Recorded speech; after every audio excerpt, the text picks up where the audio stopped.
প্রায় 22-23 হাজার ডোজের মতো সিমেন্ট পেয়েছি গত 1 বছরে, এবং মাঠ পর্যায়ে এটার অনেক বাচ্চা তৈরি হয়ে গেছে। কোনো খামারি থেকে আমরা এটার বাচ্চার প্রসবজনিত জটিলতা এখন অফিসিয়ালি আমরা পাই নাই। এই বুলটার কনসেপশন রেট খুবই হাই, ইউএস এর 10টা বুলেরই খুব হাই, শুধু ইউএস 7980 দুই একজন কম।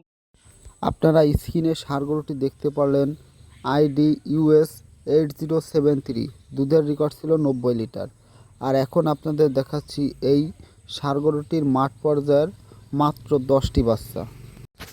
আপনারা দেখতে পাচ্ছেন যে এই যে ষাঁড় গরুটির কিন্তু সরকারি যে গো প্রজনন দুগ্ধ খামার রয়েছে, সেই সরকারি আইডি ইউএস 8073 এর মায়ের দুধের রেকর্ড 90 লিটার। আপনারা বুঝতে পারছেন 90 লিটার মানে হাই মেরিটের যে ষাঁড় গরু, সেই ষাঁড় গরু।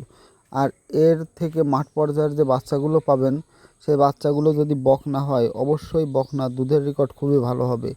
এবং যদি ষাঁড় বাছুর হয়, তার মাংসর উৎপাদনের দিক খুবই ভালো হবে। তাই আপনারা যারা খামার করতে চাচ্ছেন বা খামার নতুন খামারি বা সঠিক সময়ে সঠিক মতো দুধের গাভী তৈরি করতে পারছেন না, তারা অবশ্যই সরকারি এই ইউএস 8073, যার বাবার মায়ের দুধের রেকর্ড ছিল 90 লিটার, এই ষাঁড় গরুর সিমেন্ট ইউজ করতে পারেন। তাহলে আপনারা অতি অল্প সময়ে দুধে মাংসে সমৃদ্ধ হতে পারেন। আর এই যে ইউএস 73 এর যে মাঠ পর্যায়ের বাচ্চাগুলো কিন্তু যেগুলো দেখালাম, এগুলোর কিন্তু খুবই ভালো এসেছে।